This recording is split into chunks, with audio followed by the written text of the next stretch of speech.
Alors dans cette vidéo, on va explorer ensemble pourquoi le franc suisse et le yen japonais sont considérés et font office de valeur refuge dans le marché Forex. Alors la raison pour laquelle je te fais cette vidéo, c'est que beaucoup de personnes ont des informations telles que le franc suisse et le yen japonais sont des valeurs refuges sans avoir les réelles raisons qui sont derrière. Et c'est généralement ça qui va différencier des connaissances simples et une réelle compréhension des marchés et de l'économie qui nous entoure.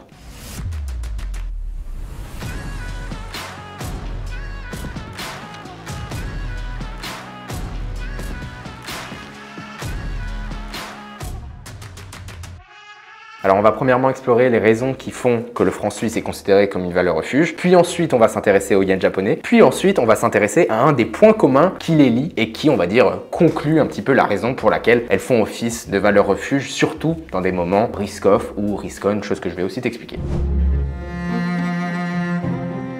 Alors premièrement, comme je le disais, le franc suisse est considéré comme une valeur refuge. Qui dit valeur refuge, c'est tout simplement un asset dans lequel les personnes vont avoir tendance à déployer du capital quand il y a de l'incertitude ou les choses vont mal. C'est donc considéré comme une valeur refuge. Une autre valeur refuge que tout le monde connaît serait évidemment l'or. Bon, je ne vais pas déployer sur mon avis sur l'or, on va se concentrer sur le franc suisse. Mais donc ça, c'est ce qui définit une valeur refuge, un asset qui va prendre de la valeur quand les choses vont mal. Alors un des premiers atouts qu'a la Suisse qui fait du franc suisse une valeur refuge, c'est sa stabilité économique. Si on regarde ne serait-ce que le taux de chômage, on peut le voir ici, d'accord? Le taux de chômage pour donc les 20 économies les plus importantes de notre monde, on voit que la Suisse est en pole position avec Singapour avec seulement 2% de taux de chômage. Et historiquement, le taux de chômage en Suisse a toujours été très bas par rapport aux autres économies importantes. En comparaison, tu peux voir que la France, elle, est à 7,2% de taux de chômage, ce qui n'est d'ailleurs pas un taux de chômage extrêmement haut historiquement pour la France non plus. Mais donc tu vois ici bien que la Suisse a réellement cet avantage d'un taux de chômage extrêmement bas. Qui dit un taux de chômage très bas dit une économie bien plus stable. On peut voir historiquement aussi justement l'évolution de ce taux de chômage qui est donc actuellement à 2%, alors certes qui est historiquement bas, mais tu peux voir que même sur des highs, donc évidemment là on a eu la crise des subprimes qui a fait augmenter le taux de chômage, ça a été le cas en France, ça a été le cas en Angleterre, ça a été le cas aux États-Unis, mais en Suisse tu peux voir qu'on n'a même pas atteint 4,5% de taux de chômage pendant la crise des subprimes, ce qui est moins que le taux de chômage français actuel. Si on regarde aussi maintenant le PIB par habitant, on va aussi se rendre compte que le PIB par habitant en Suisse est extrêmement élevé. Encore une fois, pour le G20, on est en pole position numéro 1 et de très loin en plus devant Singapour par exemple. Et de la même manière, le PIB par habitant, le GDP per capita, fait que augmenter à peu près année après année. On peut voir que les seules années quand ça n'a pas augmenté, ça a été encore une fois la crise des subprimes, la crise du Covid, des événements qui ont affecté toutes les économies. Mais encore une fois, donc ça nous montre la stabilité économique de la Suisse, qui bénéficie aussi d'une solide infrastructure financière. Le deuxième atout de la Suisse qui donne ce statut de valeur refuge au franc suisse, c'est sa stabilité politique. Le pays est évidemment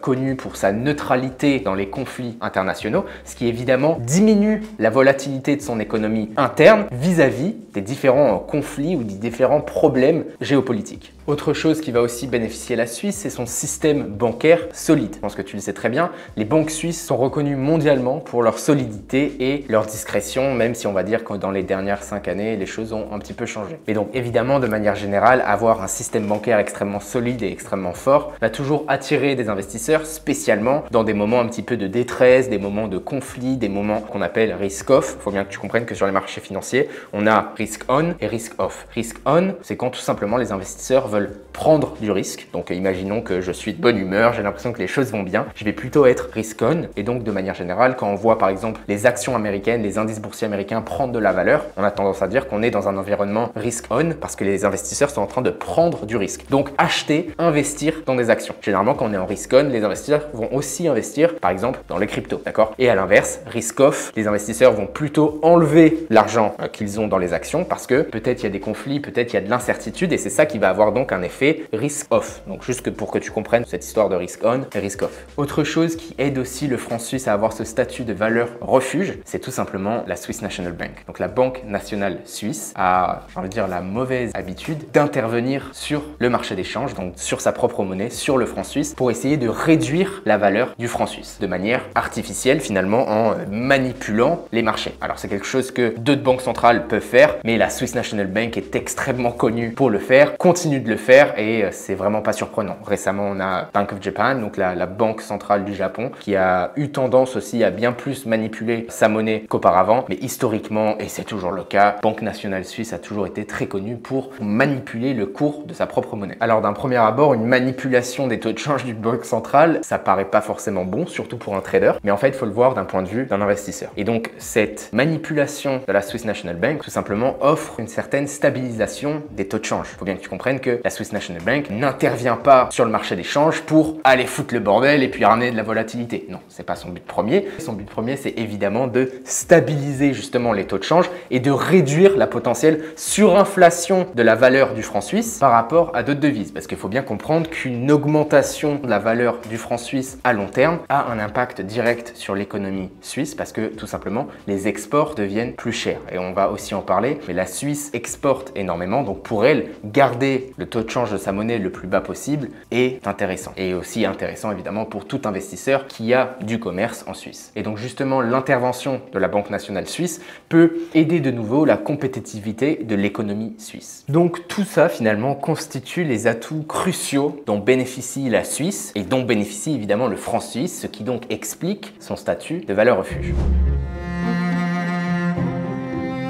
Alors maintenant, intéressons-nous au Japon et au statut de valeur refuge du yen japonais. Alors, première chose à noter, c'est que le Japon maintient un excédent de la balance courante, ce qu'on appelle le trade balance, ce qui signifie tout simplement que le Japon exporte bien plus qu'il n'importe pour sa propre population. Alors ça s'explique tout simplement par son activité d'export qui est extrêmement forte, notamment automobile, machinerie, électronique. Enfin bref, je pense que tu sais le nombre de choses qui viennent du Japon et le nombre de technologies qui viennent aussi du Japon. Mais donc évidemment, cet excédent de la balance courante renforce la position économique du Japon et aide un petit peu à donner au yen japonais son statut de valeur refuge. Un autre des atouts du Japon, alors ça peut paraître contre-intuitif, mais c'est sa dette interne élevée. Alors certes, elle est très élevée, mais vraiment particulière. Alors pourquoi est-ce que je te dis particulière? Tout simplement parce que malgré que le fait que la dette nationale soit extrêmement élevée par rapport au PIB du Japon, finalement la grande majorité de cette dette est détenue par des créanciers nationaux. Ça veut dire que près de 90% de la dette japonaise est détenue par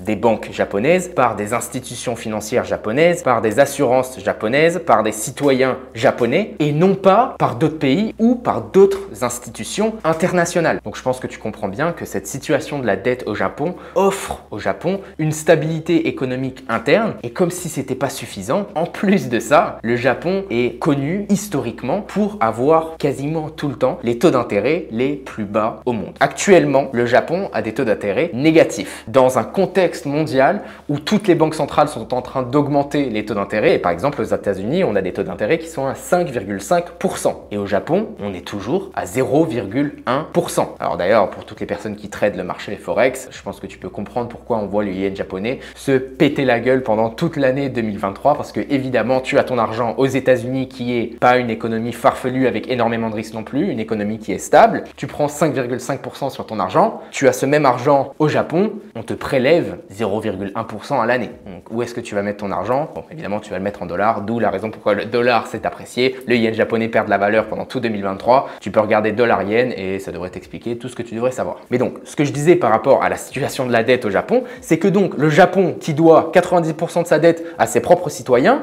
peut emprunter à l'intérieur même de son propre pays à des taux qui sont littéralement négatifs. Donc, le Japon ne souffre pas d'intérêts monstres qu'il doit repayer à des entités internationales. Et donc ça, évidemment, ça réduit considérablement le fardeau des intérêts de la dette. Un autre effet secondaire de ces taux d'intérêt extrêmement bas, c'est tout simplement l'absence des pressions externes, encore une fois, de d'autres pays qui pourraient avoir sur le Japon, parce que tout simplement, le Japon ne leur doit rien. Donc encore une fois, pour un investisseur, quand on est dans un environnement risk-off, ton argent, tu es obligé de le mettre quelque part. Évidemment, quand quelque chose perd de la valeur, cette valeur-là va quelque part d'autre. C'est comme ça que marche la finance, c'est un gros pot, et l'argent bouge vers différents secteurs. secteur, d'accord? Et donc, de l'argent va aller dans le yen japonais dans des moments d'incertitude parce que, encore une fois, là, je viens de t'expliquer vraiment plein de raisons pour lesquelles le Japon et le yen japonais est considéré comme une valeur refuge. Si on va voir d'ailleurs les taux d'intérêt qui, comme je te dis, sont à moins 0,1% au moment où je te fais cette vidéo, on peut voir que historiquement, donc là, j'ai regardé sur les derniers 25 ans, bon,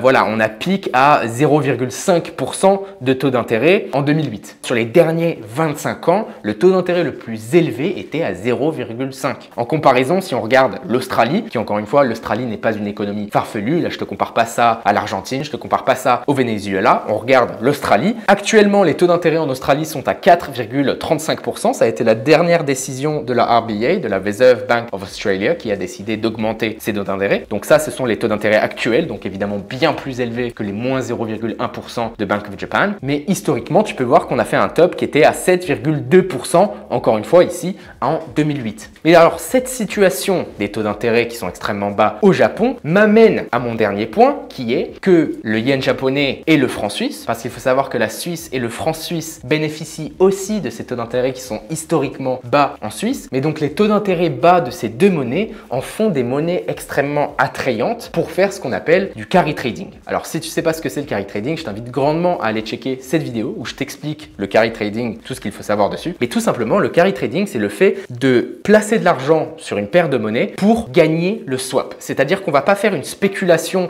en pensant que cette monnaie va prendre de la valeur par rapport à celle-ci. Non, on est en train de jouer sur le différentiel de taux d'intérêt de deux économies. Je vais te donner un exemple. C'est d'ailleurs pourquoi là je t'avais pris Australie et Japon. Mais si on va tout simplement regarder les taux d'intérêt dans les économies les plus importantes, on va pouvoir voir que, donc encore une fois, les taux d'intérêt les plus bas sont au Japon actuellement à moins 0,1, puis en Suisse à 1,75, d'accord? En comparaison, les US, on est à 5,5.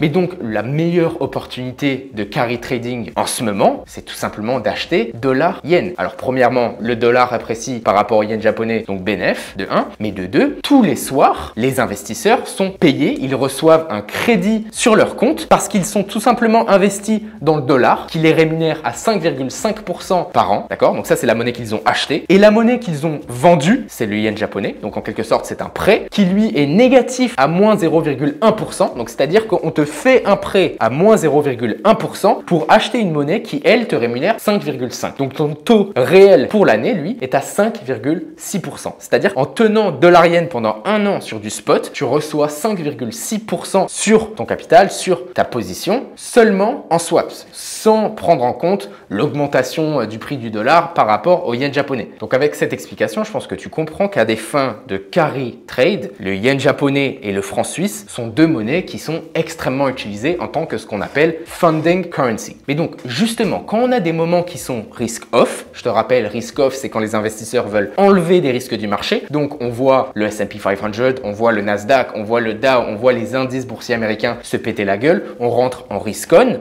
Tout simplement, dans ce genre de scénario, les investisseurs vont avoir tendance à offload, donc à réduire leur exposition à leur carry trade. Mais qu'est-ce que je viens de te dire? Que le yen japonais et le franc suisse sont les funding currencies de ces carry trades. Donc si tout le monde est par exemple en achat dollar-yen et dollar-suisse quand tout va bien et quand les choses vont mal, ils sont en train d'enlever du volume de leur carry trade qui était dollar-suisse et dollar-yen, qu'est-ce qu'ils vont en fait faire? Ils vont tout simplement revendre leur dollar, d'accord?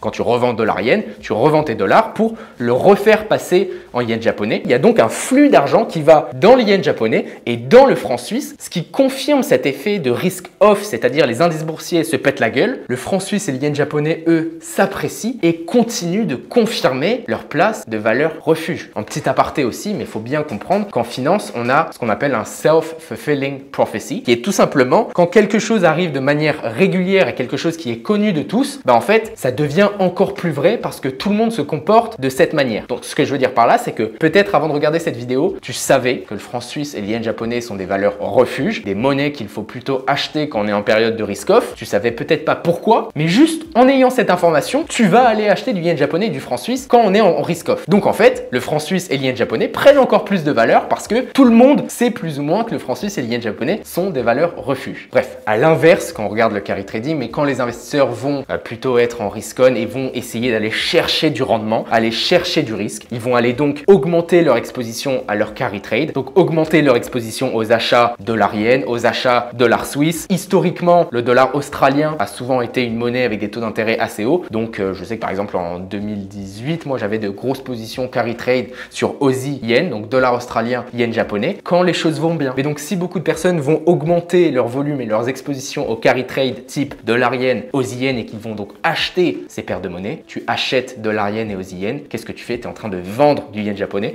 donc tu te débarrasses de tes yens, qui est donc une valeur refuge, en période de risk on. Donc bref, sur ce, j'espère sincèrement que cette vidéo t'aura plu, j'espère sincèrement que tu auras appris quelque chose et que tu auras une meilleure compréhension des marchés et pourquoi est-ce qu'une monnaie prend de la valeur, pourquoi est-ce qu'une monnaie perd de la valeur. Comme je te disais, il y a des informations à avoir certes, mais c'est toujours bien mieux de réellement comprendre les raisons de ces informations pour pouvoir profiter des fluctuations des marchés de manière générale. Donc bref, sur ce, si la vidéo t'a plu, n'oublie pas de like. Si tu as des questions, mets-les dans les commentaires. C'était Elliot, je te souhaite une bonne fin de soirée.